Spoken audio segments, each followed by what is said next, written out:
minutes away. So call them today, 619-207-4336. Ask again about their Equity Express line of credit, 619-207-4336, or go to loanpronto.com, 619-207-4336. Equal housing lender, NMLS 1661781, subject to lender approval. Without the ones like you who work tirelessly to keep things running, everything would suddenly stop. Hospitals, factories, schools, and power plants, they all depend on you. No matter the weather, emergency, or time of day, you're the ones who get it done. At Grainger, we're here for you with professional-grade industrial supplies. Count on real-time product availability and fast delivery. Call, click Grainger.com, or just stop by. Grainger, for the ones who get it done. Tyler from Wendy's here. The best part of Wendy's new Cinnabon Pull-Apart is every part. Unlike mornings, which have no good parts. Until now. Because with Wendy's new Breakfast Cinnabon Pull-Apart, mornings finally don't completely suck. And now that mornings have warm cinnamon sugar rolled dough and ooey gooey frosting, are they the best part of every day? Probably not, but you get the idea. Get to Wendy's today and get the best part in every bite with the new Cinnabon Pull-Apart. At participating U.S. Wendy's, Cinnabon is a registered trademark of Cinnabon Franchisor SPV, LLC.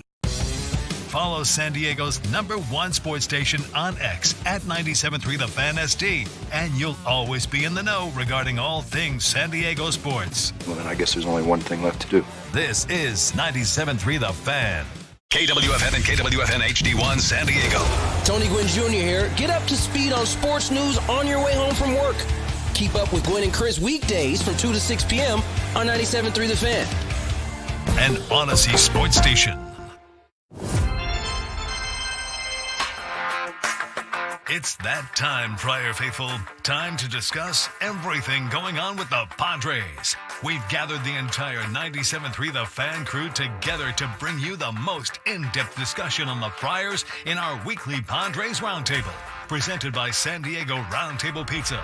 Here's your host, Ben Higgins. Unlike the double pepperoni on a Roundtable Pizza, I certainly expect this to be the spiciest Roundtable yet. Welcome in to our 97.3 The Fan Padres Roundtable, commercial-free for the next hour. We've got almost a full house. I will be spared the side eyes from Tony Gwynn Jr. He's in Atlanta with the San Diego Padres, and maybe that's for the best because Tony has too much perspective for this group that really, at this point, a fan base that's kind of angry coming off a 3-game sweep by the Colorado Rockies. Let me introduce my colleagues. To my left, we have Chris Ello from the Gwynn and Chris program, Craig Elston from Annie and Elston in the center. Howdy. My co-host, Stephen Woods. Good morning, Woodsy again. Hi, Benji. And Annie from Annie and Elston on the other end. Good morning, everybody. All right. Well, obviously not as good a feeling as we had coming off the 3-game series against the Dodgers, or even at this time last Thursday. Padres lose and look as bad as they have all season against the Colorado Rockies. So I'm going to start. Woods, actually, we talked about this morning, gave me a Kierkegaard quote yesterday. And you didn't think we were going Danish philosophers this early in the roundtable. That's usually something I save for the second half, but we're jumping Thank you for telling right me in who with he Danish was, philosophy. Straight to the seventh Soren inning stretch. Kierkegaard, Chris. Name your favorite. And his quote is, no. his quote was, and this stuck with me, life can only be understood backwards, but it must be lived forwards. We don't know what's going to happen going forward with the San Diego Padres, but let's put on our crystal ball. When we look backwards at the end of this season and look at this Colorado Rockies series, Chris, will we view this as like a pivotal moment when everything fell apart and we finally got a clear picture of a team that really wasn't as good as we hoped it might be or showed for a little bit? Or will we look at this series as a blip on the radar of a team that was actually playing pretty good baseball, as Mike Shildt contends, early in the season, and this just happened to be one of those things that you see over the course of a baseball season? Well, that's a really good question, Ben. I left my Kierkegaard. I left my stethoscope and my lab coat at home because I'm imagining everybody's feeling a little physically ill after what they saw this week, or at least mentally altered by the what took place. The Rockies did a lot of good things, and so to that end, Mike Shilt's correct. They got 10 RBIs with 2 outs. They got 13 of their 19 runs were driven in by the bottom of the lineup. They were 11 for 27 with runners in scoring position. Those are all pretty good things, and maybe the Padres could have done something about that with better pitching. But I do disagree with Mike Shilt's contention that they didn't get outplayed. They got outplayed. I mean, the Padres were 3 for 23 with runners in scoring position. That means the Rockies outplayed them in that category. The Padres had a base running guffaw in each of the last 2 games. I thought the pitchers didn't bear down when they had to get that final out of an inning and make some good pitches. They made lousy pitches that the Rockies kept, putting into play and driving in runs. But to answer Kierkegaard's question, that's a tough one. I hope that it's a blip on the radar, but I'm concerned with Atlanta and Cincinnati and the Yankees coming up. We could be sitting here in a couple of weeks. This team could be 7 or 8 games under 500, and then, we do have a problem. Craig, I think, you look for signs in a baseball season. Signs of a team that's overperforming, that's underperforming. Were flaws exposed? Is this something that we're going to look back as a troubling moment on the season? Well, this past 3-game series was a 2023 redo, period. This is the exact feeling we had last year, including getting shut out, losing at home to bad teams. But losing to bad teams so far has been the theme of the Padres season. We did this stat. We have to update it yesterday on our show. Padres facing 4th and 5th place teams this year, either last or next to last. They're now 7-13 in those games against the teams that you're supposed to beat. And if you go 13-7 in those games, we're talking about an entirely different season. We're talking about being right there with the Cubs and the Brewers in the standings, probably where you'd feel like, based on kind of some of the feel-good that's happened this year, that the Padres should be. But frankly, they've done plenty of stuff to earn every one of the losses that they've accrued. I want to talk about that, the bad teams issue that the Padres have had. I'm going to come back to it, but let's keep going around the table here, the little table that we have. And Woods, your thoughts the round table. It's a little round, literally little round table that we have. Woods, your thoughts on whether this series is ultimately meaningful or it's something that the Padres can erase and get on from pretty quickly? It's hard to give this team the benefit of the doubt after the last couple of years until you can rip off 8, 9, 10 wins in a row, 7. The Rockies just won 7 in a row. You're telling me the San Diego Padres don't have the talent to do what the Colorado Rockies did. You can win the World Series and lose to the Colorado Rockies a few times. It's absolutely happened. The Texas Rangers won the World Series. They lost to the San Diego Padres. They got swept by the San Diego Padres last year. I'm sure that stuck in their craw for a minute. They moved on. They figured it out. We need to move on and figure it out sooner than later. It always sticks in my head, the Oral Hershiser and Joe Davis. That's why they play the games. Cancel the parade. Yeah, man, you got to play these games, and you need to beat those teams, certainly.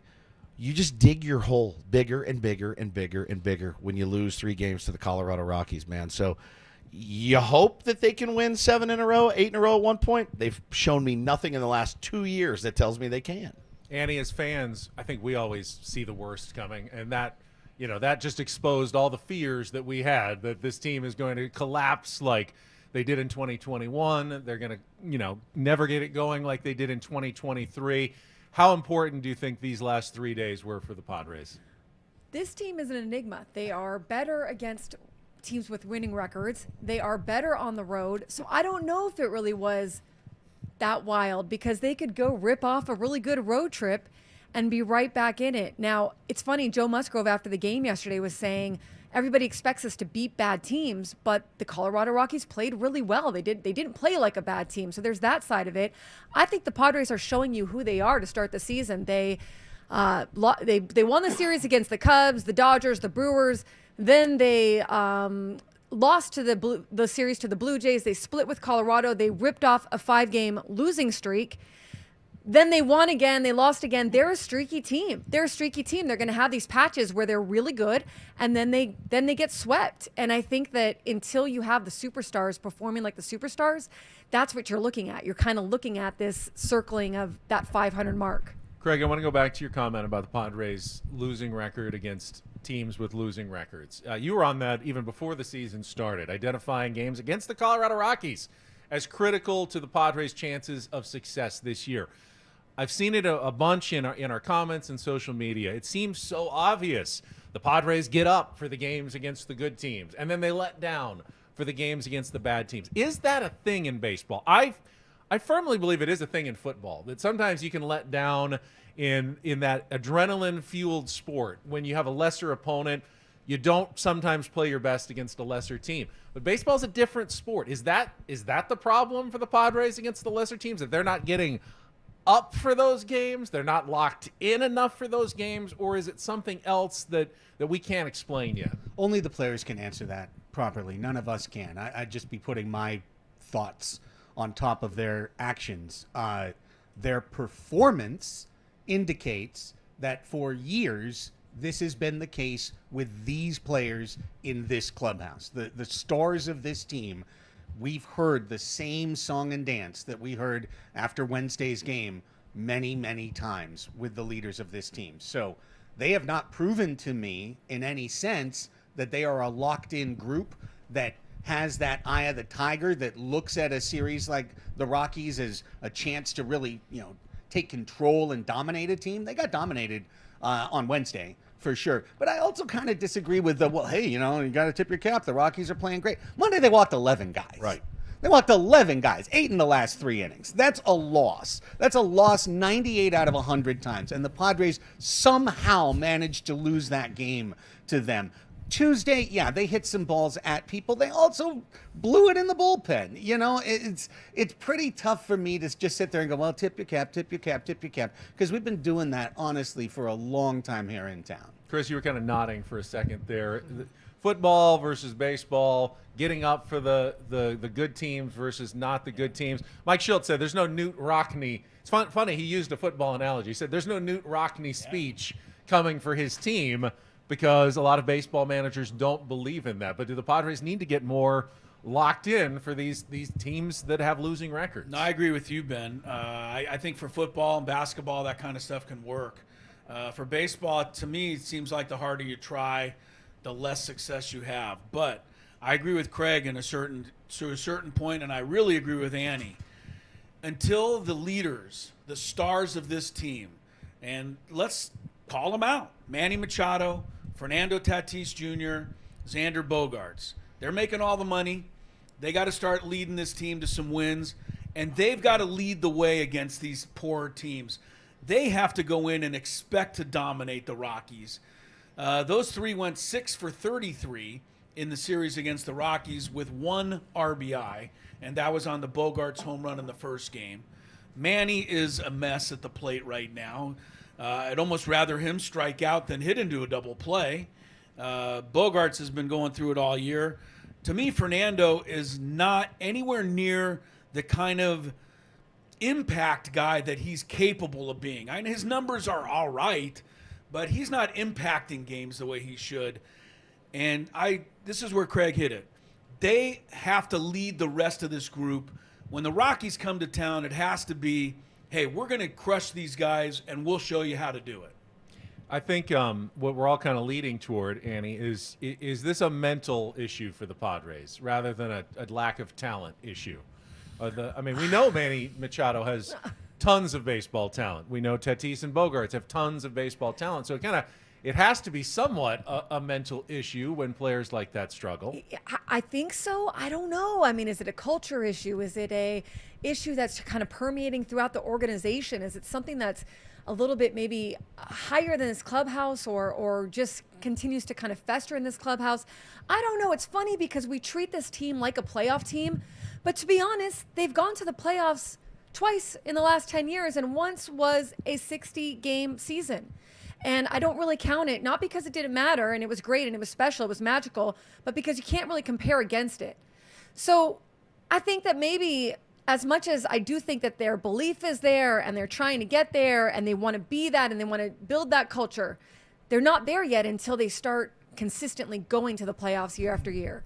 And so I don't know what kind of problem it is. It's just kind of like they obviously are having a hard time getting past it, whatever it is.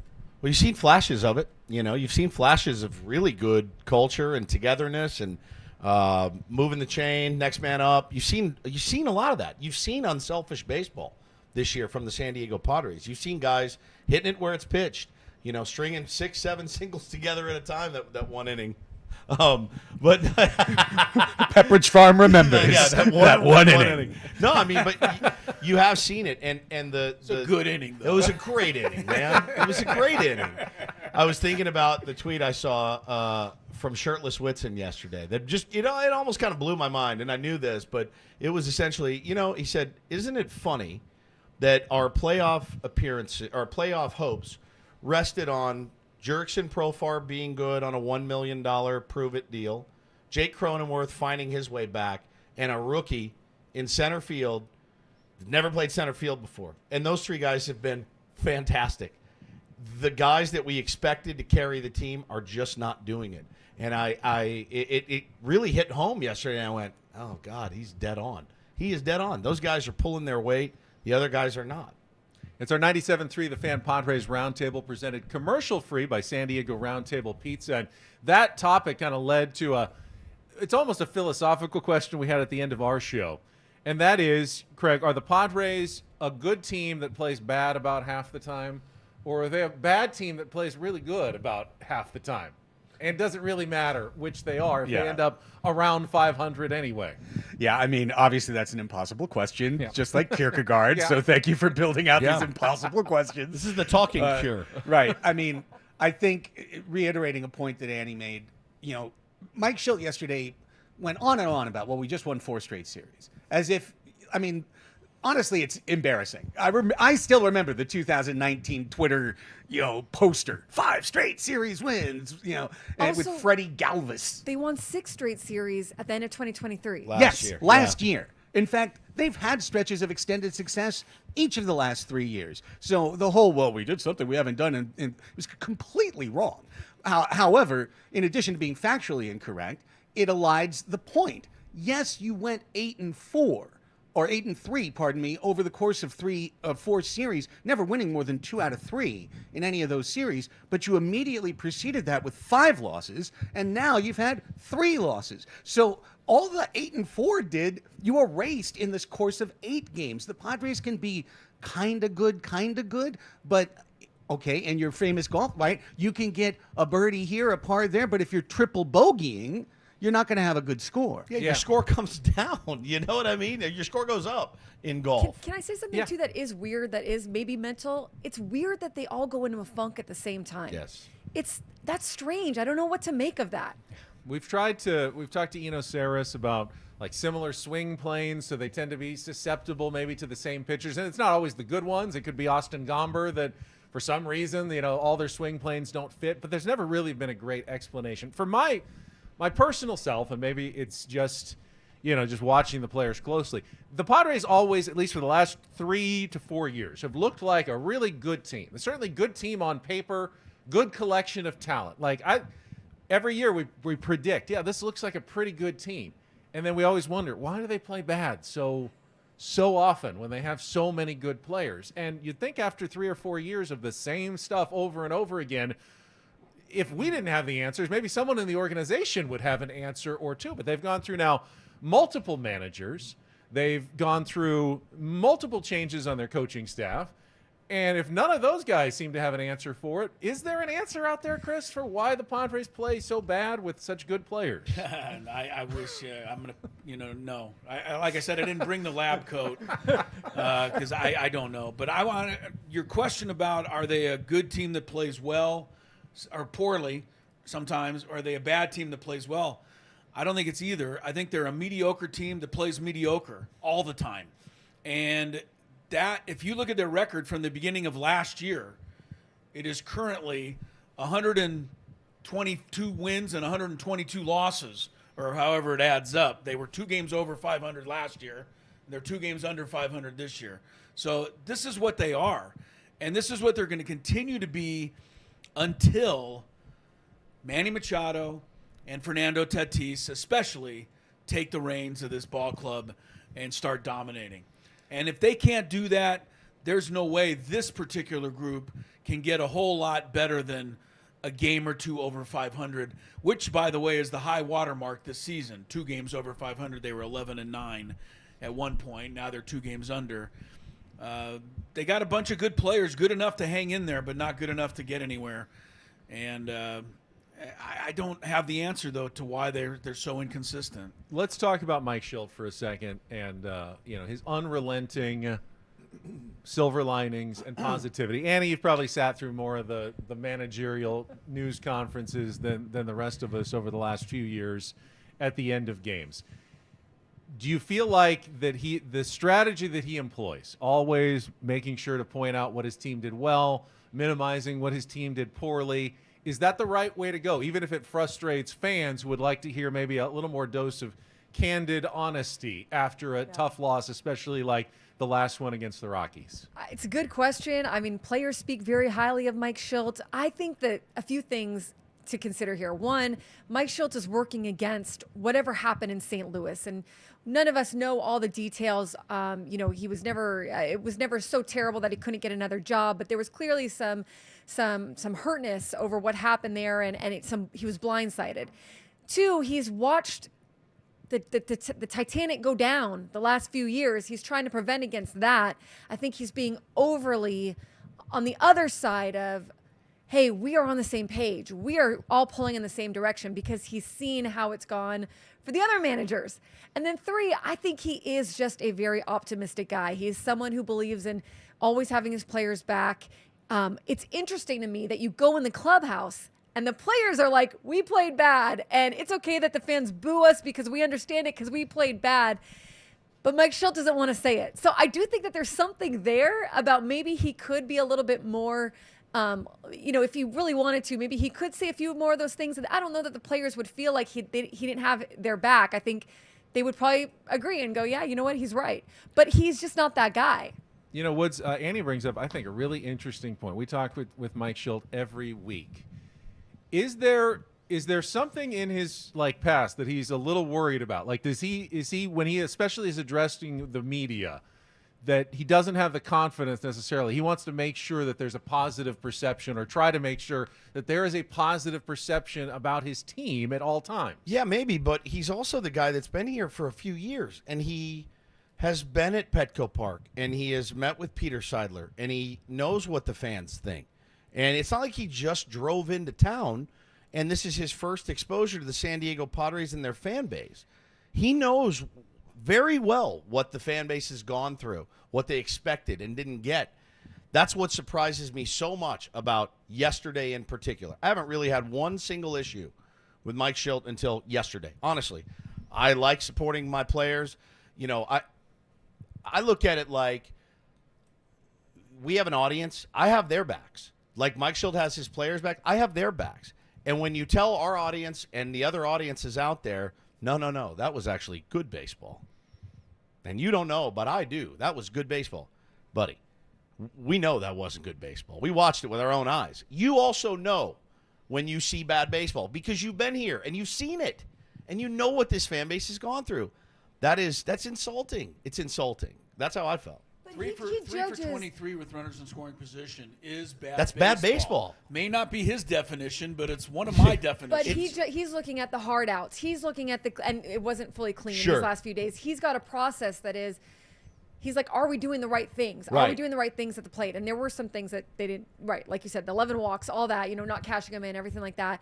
But I think for the most part, he's looking at, are the processes right? If we just stay with the right processes, we're going to run into success. But to tell a fan base, which, by the way, I'll make that point again, to tell a fan base that you've been around, to some extent, I don't know how active he is on Twitter or anything else, but you've been around this fan base. You've been around that ballpark. You met with our late great owner. You know exactly what this fan base is expecting, and then you're surprised when they boo, and you're falling back on some series that you won, before you just got smoked.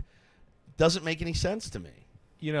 Process is important. The best teams have good processes, but for fans, that doesn't matter. When you go to a game, you want to see your team win. And you don't want to see hard hit balls. You want to see win. He did hit 4 hard hit balls. And Craig, we can be reasonable as fans and understand that they're not going to win every series. They're going to have a losing series against some teams with losing records, because everybody does over the course of the season. But it's okay to acknowledge that you had a bad series when you have a bad series, and not tell us that No, it was okay because we walked a lot and we gave ourselves opportunities. That's better than getting no hit 3 straight games. I mean, yes, it is. Yes. We do know that, but ultimately, it's a failure of baseball what the Padres did, and you can acknowledge that it's a failure of baseball. I believe I've said I know I've said it on our show. I think I've said it on the Roundtable too. That Mike's never going to change the way that he's acting. Like if he does, we're going to be so far down the mine shaft that we're not going to be able to see sunlight anymore. However, given that, for each individual listening to him, your mileage is going to vary on how much of this you can take. Yes. And I'm with you as well, Woods, that yesterday I truly felt like you lost your position in San Diego as the #1 turd polisher. And You Mike being Shildt, Ben. yeah, Mike You Shildt deserve that. Mike I Shildt get got on my the own show, so yeah, it's fine. Yeah, it's I hear all the squeaky squeaky noise, sound, yeah. the squeaky sound. Well, I mean, Mike Shildt got his shine box out yesterday in the worst way. I mean, he was shine box Shildt yesterday. Top 10 this, top 10 that, 4 straight series, making up stats. I mean, like it obviously that's gaslighting. That's like exactly what gaslighting is. And one last thing though, for the fans, and we're going to get into this more in the 11 a.m. hour, but our tickets went up in 2023, and we were told it was for a championship product. Our tickets went up significantly more in 2024, and we were told this is a team that's fighting for a championship this year. The Padres haven't had this extended run of success since the first half of 2022. You can look it up, and we're going to go through it. It's a string of about 300 games of incredibly mediocre baseball. So, like, don't tell us one thing and then say that, no, our expectations should be to just sit there and take it. No, we're going to boo you at this point. 4 straight series is great, but 8-4 in the big picture is not much. The Phillies are 16-3 in their last 19. Now that's a good stretch of baseball. That's a and run. Right. We have not seen anything like that. You're listening to our 97.3 The Fan Padres Roundtable. It's presented by San Diego Roundtable Pizza, and I'm just going to throw out the possibility that Mike Shildt is actually a diabolical genius, because what is everybody talking about today? Padres. Mike Shilt's bad press conference. What really would we have been talking about? Manny Machado's continued struggles and an unending slump at the plate. And maybe he cleverly changed the topic about something he didn't want to have people talking about. Hey, talk about me and how bad I am at a press conference, and not talk about what may be the real issue with this team. Chris, you mentioned it before. The stars not playing like stars. Manny Machado gave extensive comments, some of the most extensive comments he gave earlier this week about his recovery from his surgery, where he is in the process, not being fully locked in, expecting that he will be there at the end. But in the meantime, as he continues to struggle, is there anything you do in terms of not playing Manny as much, putting him down in the lineup, or are you locked into putting him in the cleanup spot every single day and just crossing your fingers that today is the day that Manny becomes Manny Machado again? Yeah, I'm an idiot. I'm going to probably keep hitting him cleanup because I don't really think I have a better option, honestly. I would consider very much so moving Bogarts down into the 8 spot. 9th is almost too embarrassing for a guy of his previous stature. But until he can show me he can do anything consistently, I don't think I can have him in the middle of this order. But Manny, as terrible as he is, he's still Manny Machado, and the back of his baseball card tells me that he'll end up with 30 home runs and 100 RBIs at the end of this season. I got to still believe in that. And as I said, who am I going to put in? Who are you going to bat fourth? Hassan Kim? I mean, Jackson Merrill? I don't see a better option right now. You have to cross your fingers and hope that Manny starts figuring it out again. Sneakily, though, with just a couple of home runs and a couple of decent days, Xander's numbers and Manny's numbers are really, unfortunately, close now, despite how bad Xander was for so long. No, I'm dropping down. Manny is and don't forget, we had a roundtable discussion earlier this year where we talked about moving him out of the leadoff spot, Xander, and I said, absolutely not. You got to stick with this guy and ride it out. Well, I've ridden it out personally long enough. That was before Arise was on the team. That's changes true. The equation a little bit. Annie, with your experience with Manny, is there anything that the Padres can or should be doing with their most expensive superstar? I think he has to ride it out. And here's the other thing. Manny, just like every player on this team, has an ego. He wants to be in there. He wants to help the team. I think he's your best option right now. You've got to get him going in order to get the Padres where they need to go in the postseason, he's got to be a big part of that. And the other part of that is you want to keep him in a position to succeed, essentially. Like, you want, I don't know how to say, like, you want Manny to be happy, sort of. You know what I mean? Like, and that's not because he's a bad teammate or a bad sport or anything like that, but because he knows he's got to work into it. He's got to get into where he knows he can be. And if you don't give him the chance to do that, that's going to be a bigger problem than, enduring some of these weeks until he gets his arm to where he needs it to be, that he feels more comfortable. Craig, when we had Eno Saris on, he said, I don't think it's decline with Manny. Obviously, the bat speed down a little, as it does with every aging player, but he doesn't see that as the reason he is struggling. Highest on the team. Yeah. Are you worried about, like, this is a permanent Manny problem, or is this, as Manny contends, just a temporary issue that might be, the elbow might be contributing to it, and he's still got however many years of good Manny Machado style play left in him? What choice do I have? Yeah, that's a good point. This is year 1 of 10. Like, I mean, the Padres had their chance to get off of the Manny Machado train last year, and instead they yoked themselves to him through his early 40s. If he is a declining player at 31, the Padres are screwed for the decade. For the decade. I refuse to believe that yet. Same with Xander, too. Absolutely. I mean, if this is what our stars are going to be, we're the Angels, period, done. Okay? We're the Angels. Get ready for a decade of, well, remember this bobblehead. Like, I'm not there yet, man. I can't be there yet. That's breaking everything. We better not be there yet. Right. I mean, that's Brian Kenny territory. And I'm not willing to go there yet. I believe he'll be better. Factually, he's been bad. Also factually, there's no other choice that you can make. Chris said it. You are forced to bat him fourth. I have one last thing. Can I just say about Manny? When he follows 8 walks over the course of 2.5 innings and 3 in the inning preceding his at bat in the bottom of the 9th inning, and comes up with the bases loaded and swings at the first pitch and grounds into a game-ending double play. And when he's asked about that, he defiantly tells everybody that he was just doing what he does, and that the pitcher was throwing a bunch of strikes, just not enough. So that's why he kept watching. Here's my thing, and it's a little Mike Shildt. Be honest with the fans. Be honest with us.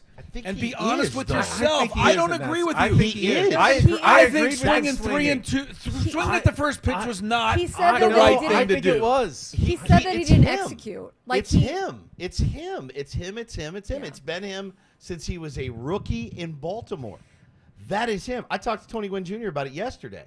And I go, because there was a guy in our chat that bet me $100. And he goes, and I'm coming for that money tomorrow. He said, oh, I can't wait for Tony Gwynn Jr. to eviscerate Ben, because Ben said he shouldn't have swung, or maybe he shouldn't have swung 0-0. And I go, no. Tony will absolutely tell you that Manny Machado, that's his pitch. He can handle that pitch. He didn't get the best swing on it. But when he tells you, Chris, or he tells the media, I'm not changing. That's not BS. I think that's legitimately who he is, and I think for him to be at his best, he needs to believe that and stay in attack mode because he mashes on the first pitch.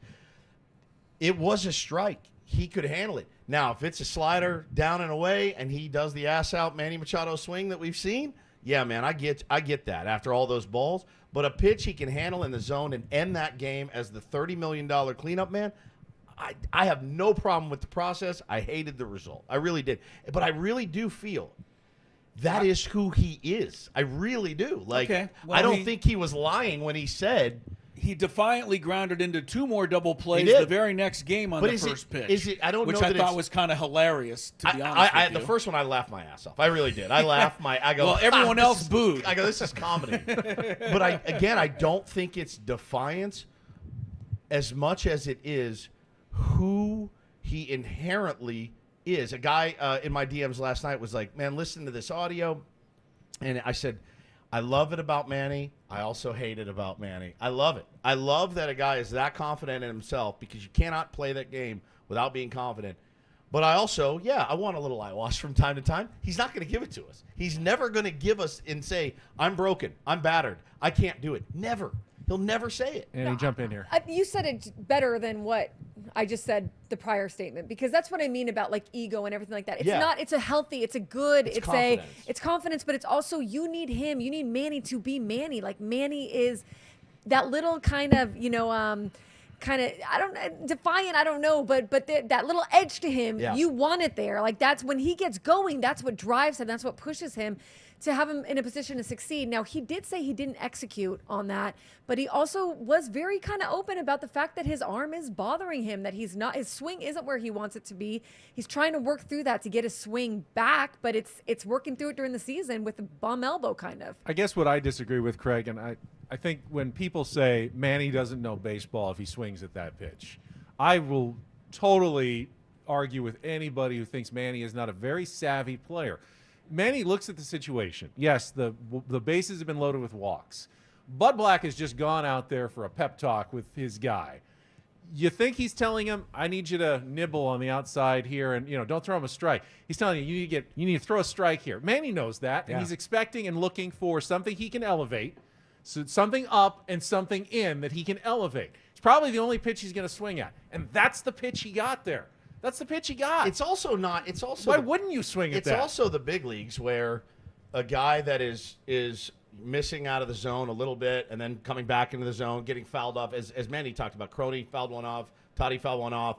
That he should have struck out on the pitch, the last pitch. You got a call. And so it's also the big leagues where I think you're sitting there 0-0 and you're like, yeah, but this guy's a big league pitcher. I know he can find the zone, and I know he's probably going to find the zone here. I don't think he's going to throw me a slider away. What if it's box? What if it gets away? The tying run scores. I just think he missed his pitch, and I think he missed his pitch by a hair. And I take him, like Shildt said, I take him in that position again, any day of the week, but I do think he's going to hack first pitch again. I do think it's different, though. 12 straight balls? Yeah, I don't think you swing there, maybe. But knowing this is a pitch I've handled in 6,400 at-bats in the big leagues very well, I think you hack at that. Can we all agree, though, that was a turd of a result? No, it was a terrible and that all of result. us now are polishing Yeah, to a certain extent? I think it's a he bad does result. need to hit better. I mean, he's got not to. hitting well. He's not. He's my favorite player. But he's been horrific this year. Horrific. And I find myself, instead of wanting my favorite player, I found myself the other day when Crony grounded out going, whew, all right, Manny will lead off the inning next inning.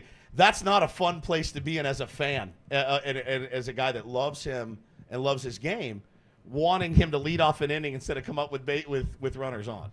Let's move on to another topic quickly. Another Mike Shildt decision. A lot of people were upset that Luis Arias was not in the lineup for the series finale against the Rockies. Now, going up against a lefty, his numbers against lefties are not as good as they are against righties, but they're still pretty good. I think 280 around career average against lefties. But what do you do going forward? Now, with Donovan Solano seemingly a pretty good option against lefties as a right-handed bat, he went 2 for 3 with a walk. And you've got Jake Cronenworth, who's been one of your better players, but one of your only regular lefties that you could sub out if you wanted to keep Arias and Solano both in the lineup. How does Mike Shildt handle matchups against lefties and making sure that he's not sitting the same guy over and over again? Well, I appreciate you coming to me on this one. There is an obvious blind spot in the heart of the Padres versus left-handed pitching lineup, and that is Jake Cronenworth. And I'm sorry, Hannah. I'm sorry. Please don't bookmark tweets and ruin my morning the next time he hits a home run, okay? I think Jake Cronenworth's a very good player. Self-awareness is a critical part of success in any sport. And one of the big themes that we're driving at here is that the Padres are not very self-aware. They're always acting as if they're a 20-game over 500 team that had a brief period of lack of success and ignore the things that they could do structurally to improve what they've got going on the field.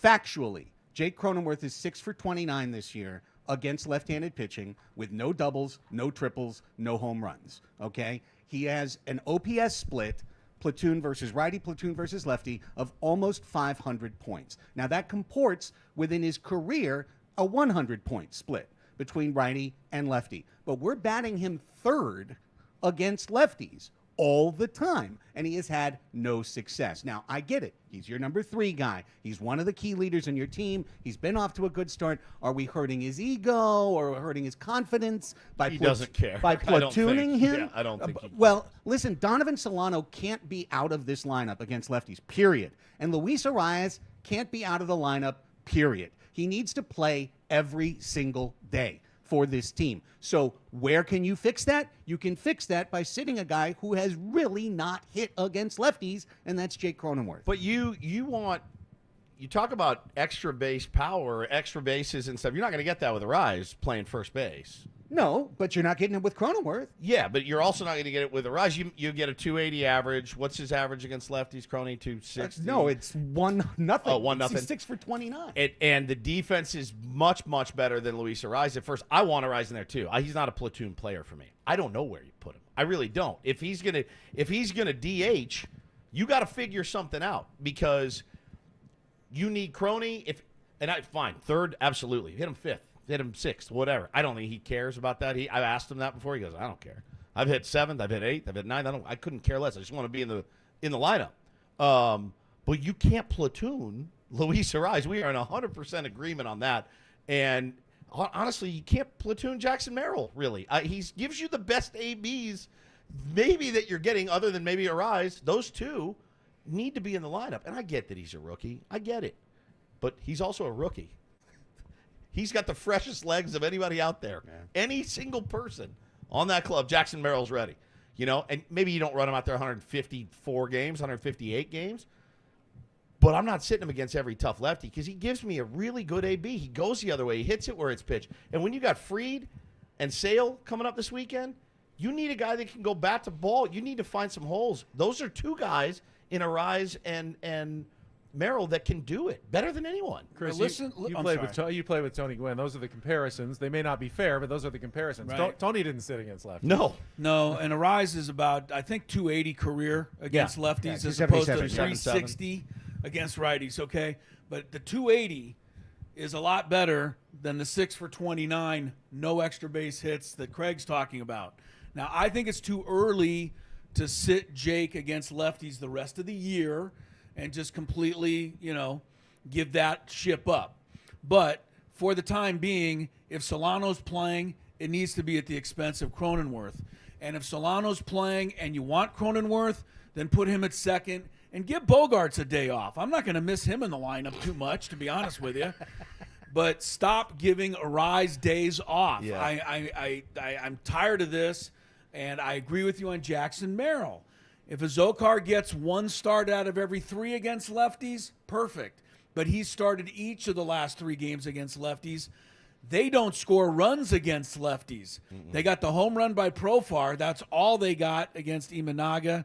They didn't score any runs yesterday against a team that hadn't pitched a shutout all year. And leading Major League Baseball, they give up a ton of home runs. So, Craig's right. They act like they have a whole bunch of room to mess around with this. They're 2 games under 500, and who knows if Max Fried or Chris Sale or how many lefties they're going to be facing in the next 10 days are coming up. I haven't looked at all the matchups. They got both of them, Friday and Monday. Yep. Okay, but my point is, if we're going to keep running that crappy left lineup out there against lefties, we're going to keep losing games until they figure it out and make some reasonable changes. Be more pliable, I think, is what you're saying. Yes. Yeah, be more pliable.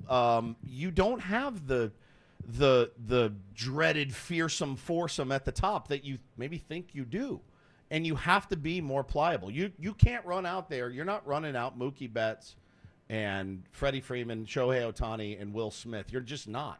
They're not as good of a top 4 as they have. You don't have to put those same 4. You don't have Juan Soto and Aaron Judge back to back. You need to be more pliable. I love the idea of moving guys around. I think it's important to do it based on what the situation dictates. But Arise sitting on the bench in a game you have to win, along with Jackson Merrill, you don't have to win it. You know what I'm saying? You'd love to salvage that game. It's not going to help you win with those guys sitting on the bench. 2 of the better hitters on your team. It's our 97.3 The Fan Padres Roundtable, presented commercial-free by San Diego Roundtable Pizza, and it is 7th inning stretch time. take a little break from the baseball talk. I got a couple spicy meatballs to finish after the 7th inning stretch question, but let's go Let's go around. Yeah, actual meatballs. That's what right we over need there is on the more table, food yeah. right now. It is a food question. So in the wake of this week's judge's ruling in Fort Wayne, Indiana, that a taco and a burrito are in fact a sandwich, I'm going to ask the question. I know. I disagree, but that's fine. Wait, what?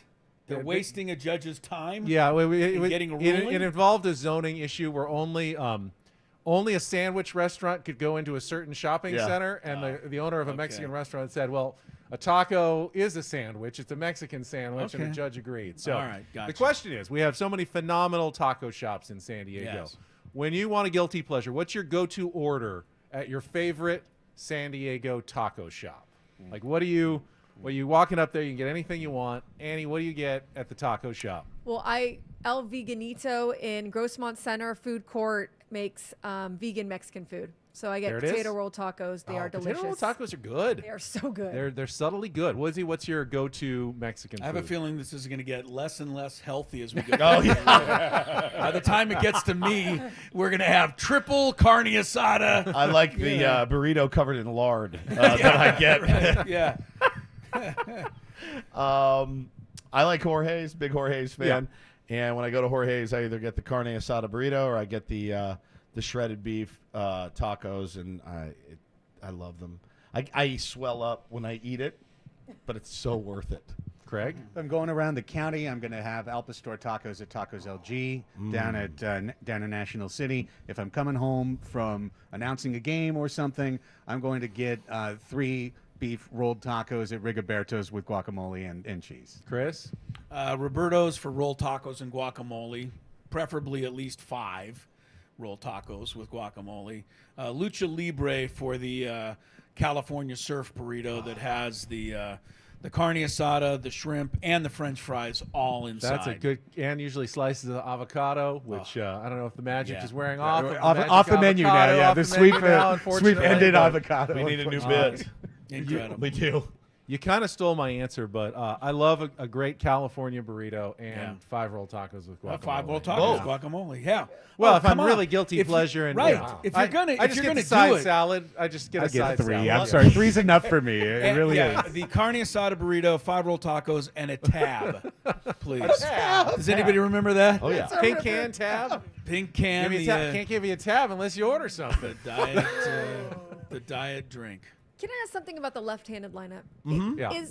Was part of it, because who DH'd yesterday? Was it Manny? It was Manny. So was part of it the defense? He didn't want to give up anything More defense at defensively. first. Yeah, that's probably part of it.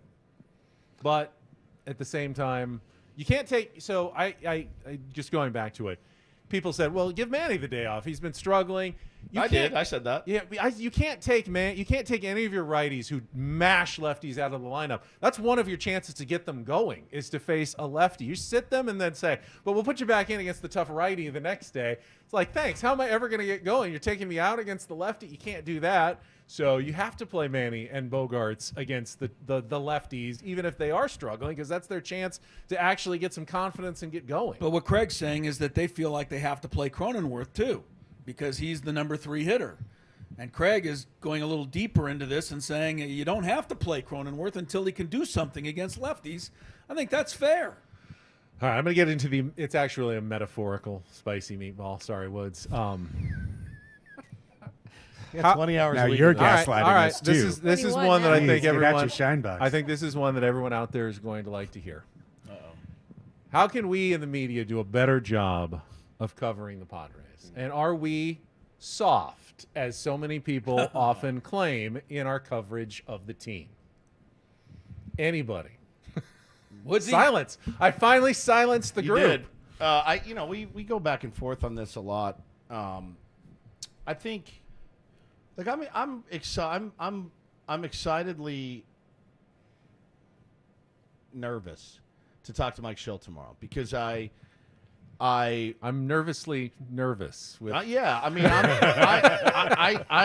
I think it's like I said, it's the first time with that particular skipper that you're going to have to say, hey, man, I don't agree with you. I don't agree with you at all.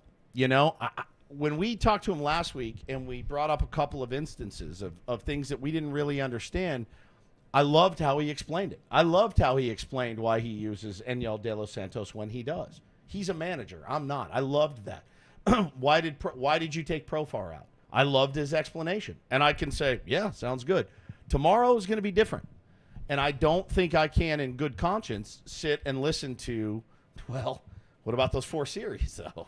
I don't think I can do that as a member of the media. I don't think I can stomach that.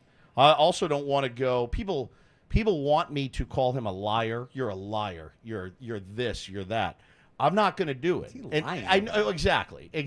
And I guess it's our first time in 3 years to win 4 series. Right. I think it was more mistake. It was more a mistake. Really a lie. Yeah, I mean, so I know I'm an avid defender of Manny Machado, of course, and I get railed for it. But I've seen him carry this team before. I've seen it. We've won with Manny Machado here. I don't know. It is what it is. I mean, the Philly, New York, they don't win. They don't win either. Boston, whatever. Like, they've won, but they don't win a lot. Like, the Mets never win. The Yankees haven't won since 2009. Phillies hasn't won a World Series in forever. So it is what it is. I used to take it really personally. I don't anymore. It is what it is. I want to throw out an example of something that I think a lot of us do, not just in San Diego, across the media. I've been guilty of it myself. And Andy, you've probably seen it in a million player scrums and manager and coach news conferences. Oftentimes when we ask a question, we will build the excuse into the question before we 100%. even get to the question. Can we stop doing that at least? Just ask the question. Be respectful. Understand that these guys are trying to do a job. It's a hard job. Most of them are actually quite good at that job and have a lot of experience making decisions in that job. I am a big proponent of always being respectful. You don't have to ask a question and try to get them. It's not a game of gotcha. But so many times, and even experienced members of the media will preface their question with 8 seconds of, or 30 seconds of, I understand that blah, blah, blah, and blah, blah, blah, and blah, blah, blah, but why did you make that decision? Well, you just answered the question already. Why do we do that so often? Yeah, I mean, I've been guilty of that. Also, the questions where you're like, how hurt, how worrisome is that?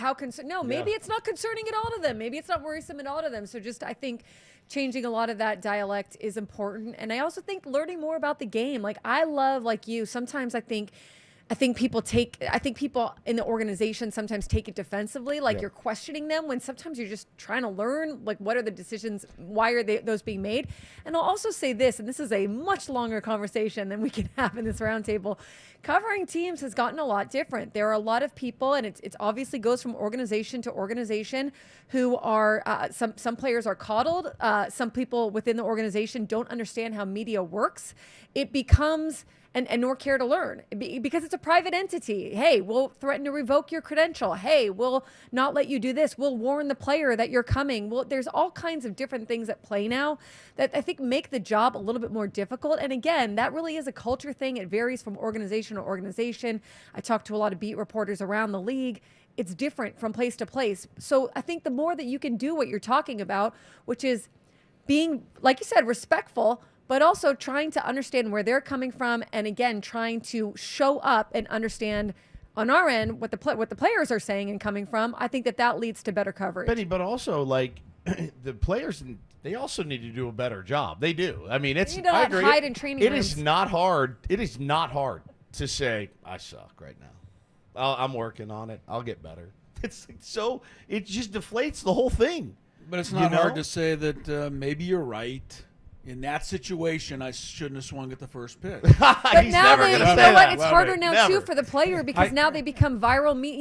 The clip, sometimes the context isn't included. The player gets burned somehow. So I get that part of it as well. I think as members of the media, we're human beings as well. Just like players and coaches don't want to be embarrassed, we don't want to look foolish with our questions. Which I don't mind if it's a strategy. Well, yeah, question. I mean that's good. All. I think sometimes the most foolish questions get the best answers. Well, and that's true, and that is absolutely true, Andy. That's a great point, because sometimes I think we as question askers need to swallow our pride and go, I know this sounds like a dumb question, and I know that it's a dumb question, but I don't have to talk for 5 minutes to explain why I know it's not, a dumb question before I ask it, Craig. And we all have that feeling when we're in a press conference. Those are uncomfortable situations. They are. And, this is a difficult topic, to be sure. the most generic kind of short answer that I could give is I would love to see more of an eye on two things. One is a culture of accountability, because that is one area that the media can fill in where a team does not. And the other is to not approach as many, and I'm not talking about anyone here, but just there's a lot of naivete in San Diego sports reporting of just taking what's said and kind of repeating it and not questioning what is being asked, but taking it at pure face value. And I think you need to earn that, at least with me, you need to earn that trust that I can take you at face value. A lot of times I'm going to take a look at what's being said compared to what's happening, and I think we had a great example of that disconnect yesterday. Can I also say something that I think a lot of fans might be helpful to understand? A lot of the conversations, the best conversations, happen without a camera around or a microphone around. You're having them just in the clubhouse talking guy to guy, and you're processing that and moving that, or coaches or managers. It's not all most of the best reporting is not what you're seeing in these post-game pressers. It's the stories. We had it yesterday with Cronenworth. We walked in, how we doing? Good to see you. And he's like, was asking about holding runners on, and he showed me the different ways that he does it. That was great. But I'm not going to do that. Jake, how do you hold runners on? Right. Shove the mic in his Put the camera in face. It was good video. It was. You're going to get a different answer. Yeah. It is a topic that a lot of people want to know about. They ask us, I think one of the biggest questions is why didn't you ask him a tougher question there? And I wanted to address it. We probably, as Andy said, we could probably go on for a long time on that question. I'm expected to fight Shildt tomorrow on the air, and I think it's a bad idea. It's a bad idea. I didn't even get to the question about booing players and being home fans and booing your home players. I guess we can save that for a future edition of the Roundtable, because our losing streak. Yes. They probably happen. I hate to say. Booing is okay. Oh, that's hopefully baseball. This one will come to an end. Booing is fine. Hopefully it'll be a good week. But a tough road trip coming up. Atlanta Braves, the Cincinnati Reds will be back. Actually, 2 weeks from today, I believe, because next Thursday is an early game against Cincinnati. So that is it. Guys, you can come in and do it on your own. I'm gonna miss you guys. I'll be in the desert. For Annie Heilbrunn, for Stephen Woods, Craig Elston, Chris Ello, and Tony Gwynn Jr. off in Atlanta somewhere. I'm Ben Higgins. Thanks for joining us on the 97.3 The Fan Padres Roundtable, presented by San Diego Roundtable Pizza. Have a great rest of your day, everybody.